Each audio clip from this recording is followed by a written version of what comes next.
Vibrant music teaching. Proven and practical Tips, strategies, and ideas for music teachers. Welcome to episode 14 of the Vibrant Music Teaching Podcast. I'm Nicola Canton, and in this episode I want to give you the why behind my new course, The Circle of Fifths Odyssey.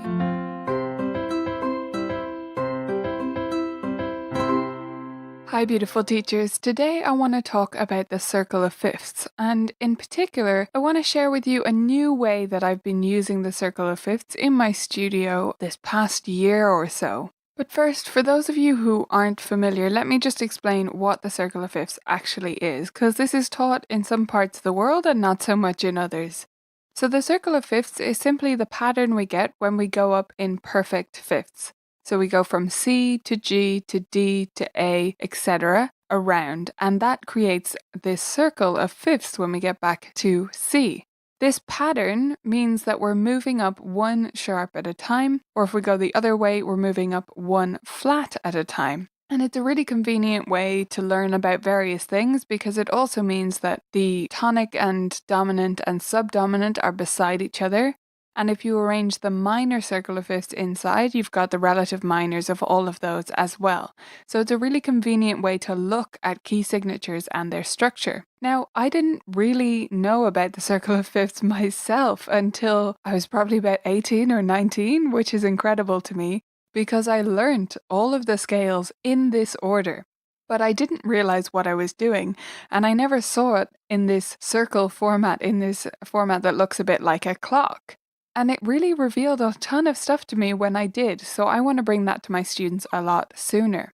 Now, I've been referring to the Circle of Fifths for many years now in my teaching, and I actually put it at the top of my assignment sheets, which I use with older beginners, teen students, and adult students, that I use with all of them. So they see the Circle of Fifths regularly. But the last year, I started thinking about a new way to reveal this to them.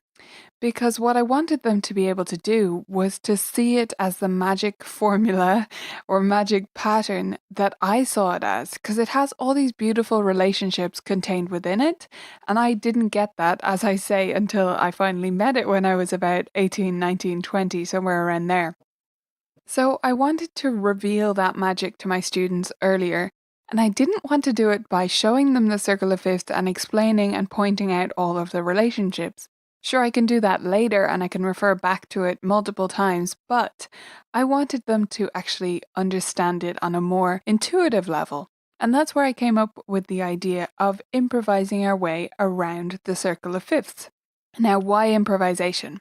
Well, to me, improvising together with another person especially can allow you to understand things in a way that you wouldn't otherwise. It can allow you to feel a key and the underlying structure and what scales are for and all of that good stuff.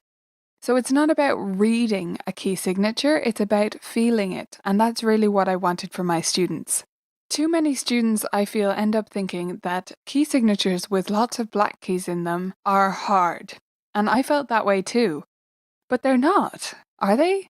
Is G flat major actually harder than C major? No. In a lot of ways, it's actually easier to find your way around. It's certainly easier to find your way around than, say, A major, which has this huge mix of white and black keys. And it's more comfortable to play in than many other keys.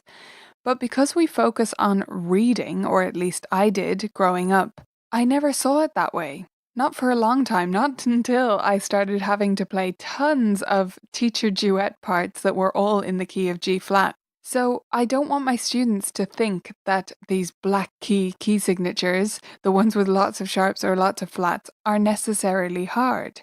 They might be a little bit trickier to read in some cases, but they're mostly that way because students don't have the feeling of the key. And yes, they can get that using scales, but that's such an unmusical experience in many cases, the way we teach scales, and often students aren't really relating one to the other. So it ends up being this kind of fractured experience until it all finally comes together once they get to a certain stage. But they have to get to that certain stage. And if we don't get them to this understanding sooner, my fear is that they'll quit before they get to see how it all comes together and how everything fits into place. There still will be some things that they won't fully understand, but I think we can bring the process back that little bit earlier and make them feel what it feels like to play in a key and how these things fit together and how the sharps and flats build up and how they relate to each other and how scales relate to chords and all of that good stuff. So that's what my goal is with improvising around the circle of fifths. I want them to feel that black and white keys are all the same, that they all fit together, and that one key signature is not completely different to another one. It's just another way to make music. It's another way to construct it. So, how it works in my studio and how it works in the Circle of Fifths Odyssey plans is that we start with C major. And I simply introduce to the student, okay, we're going to play an improvisation together in the key of C. And then I say, now what does that mean? And for different students, they'll give you a different answer here. It depends what stage they're at, but it also depends on the way they think. So some will immediately tell me, well, it means I play all the white keys, which is the answer that I actually want. But some will tell me it means I can play from this C to this C because they've only thought about playing a scale in that particular octave. And I say, no, you can play all of the keys as long as you don't steal mine, the ones I'm using for the accompaniment. So they come up with different answers, but eventually we land on the fact that basically just don't play the black keys. That's the solution. Everything else will sound pretty much okay. So we give that a go and they experience it. And then I say, now we're going to go to G major and do the same process there. Okay, what does that mean? Now, if they're familiar with their scales, they might immediately tell me, well, that has one sharp in it. Or they might show me the full scale or some other solution. But eventually we land on the fact that, yeah, there's one sharp, F sharp, and we're not going to play F anymore. F is going to sound a bit yucky, a bit weird, or a bit off. So we try out G major, and often at this stage they will play an F by mistake, which I actually love seeing them do because they make this face and they totally get how we're in that key and why I have had them play F sharp instead of F. It's not just me telling them, well, these are the rules and do this.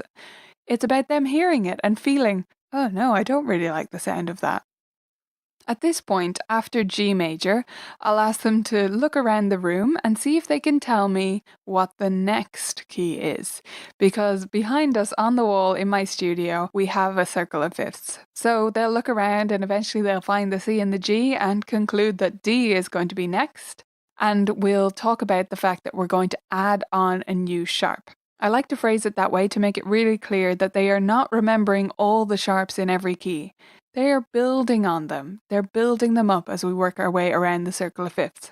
So I'll ask them what they think the next sharp might be, and depending on their stage, I might show them the pattern on the piano of black keys because it hops between the two groups. If you play F sharp, C sharp, G sharp, and so on, it hops between the two groups of black keys. And for some students, that visual reference is really handy and a really quick way for them to remember the order of sharps or going in reverse, the order of flats. So we'll talk about what the next sharp is, add it in, and continue. Now, the Circle of Fifths Odyssey plans build this up over 12 weeks. So we start off with just C and G, and then we go to C, G, D, and we go on like that until we build up enough that it isn't feasible to start at the very beginning. So we'll start and work our way through 4 or 5 keys each week. And that way they're building up this sense of moving between the different keys, what each one feels like and how it relates to the last one. And I find this to be a really useful and informative way for them to think about all of the key signatures. And when we get to the very end of all 12, then we'll do one whole session working our way through all of them. Of course, just doing a few bars or a few measures in each one so it doesn't take the entire lesson. But it's a super fun process. I have an audio clip to play for you now where we're using this process so that you can get a sense of how this really works in an actual piano lesson. So we're going to start at C major in this audio clip. And this is actually from a video which I shared in the Vibrant Music Teaching community. So if you want to check out the full thing and you're a member, you can find the video version there. But keep listening and you'll hear the audio version. And we'll start at C, go to G, and then D. And I'll cut it there because you don't want to be listening to my entire lesson, but it should give you a sense of how this works. Now, just to note, this particular student speaks extremely softly, so we've done our best with the audio, but if you can't hear what she's saying, you can probably guess from my answers what she just said. Let's take a listen. Slide up there. Okay, we're going to start in the key of C. What does that mean? Does it mean pointing it? Yeah, don't use any black keys, right? Okay, let's try it out.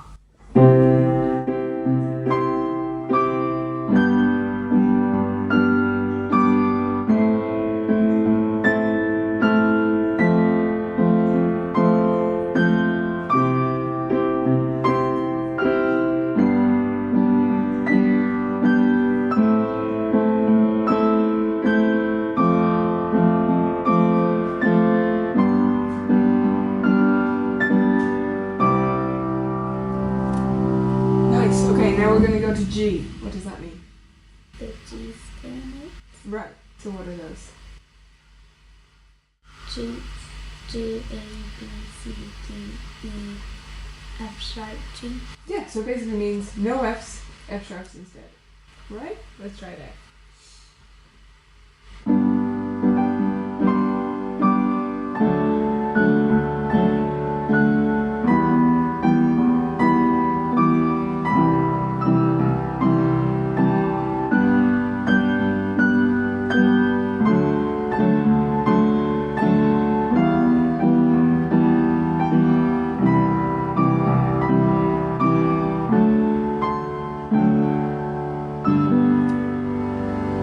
Nice. Where are we going next?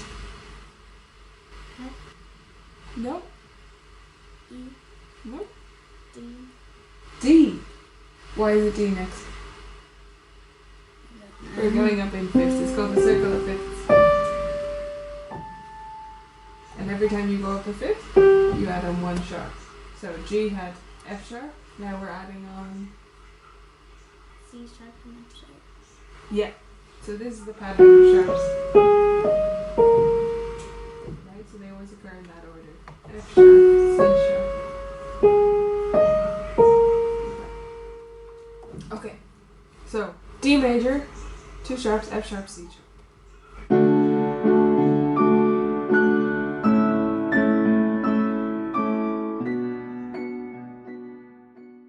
Okay, I hope that gave you a good idea of how this works with an actual student. It'll go differently with each one, and that's part of the magic of improvisation, right? Now, as I started to build out this improvisation idea, I began to combine it with other stuff to complement their learning as we worked our way through the Circle of Fifths. And this is where the Circle of Fifths Odyssey plan, which is inside the Vibrant Music Teaching site, actually came from. So I started combining this improvisation basis, this journey through the Circle of Fifths, with other things like games, vamping or simple accompaniment exercises, scale fingerings, and working on new scale patterns so that they're gleaning the most possible information from this and practicing scales while it's completely relevant to them and they get the point of it. And also working with technology with apps like Music Lock to jazz up the whole process of practicing these scales. So all of this stuff served to bring together everything, bring together all of the key signatures, play games with them, interact with them, search out the cadences, do all of this stuff in a planned out process over 12 weeks where they can see the big picture. It's not about G flat or F sharp major or E major or whatever being scary, or about reading, or about just scales and the patterns you need to remember, or about chords. It's about everything, all of it together, the underlying structure of music. And of course, this is just major music, but it gives them a sense of how it fits together, and that can carry through to the minor keys as well. As I've been doing these journeys with my students over the past year, I've really seen some amazing light bulbs go off, some amazing moments for them as they realize how this all works, what the point of scales is. It makes it completely relevant to them when they need to work on this stuff for exams or just because I say so or for a particular challenge. It makes sense to them, why they're doing it, what it's for. Yes, it isn't just for improvisation, it's also for playing pieces and all of that stuff. But the improvisation just provides a great framework and a fantastic tool for figuring all this stuff out. I hope you'll give this a go in your studio, and of course if you're a member you can catch the full course inside the library right now. So this is all planned out for you and sequenced with games and activities and homework suggestions and all that stuff so that you can work your way through this with your students. I'd suggest this is particularly fantastic if you have preteens or teens or maybe even adult students because of the pop chord progression elements that's worked into it. But really it can be suitable for any student at any level. Next week on the podcast, I'm going to be talking about marketing. So if your student numbers are lagging behind a little bit this year, then you're definitely going to want to tune in for that podcast episode. I'll catch you then. Bye for now. If you like the sound of the Circle of Fifths Odyssey, then you can hop into the Vibrant Music Teaching community right now to get access to it. Go to vmt.ninja to learn more about membership and get in today.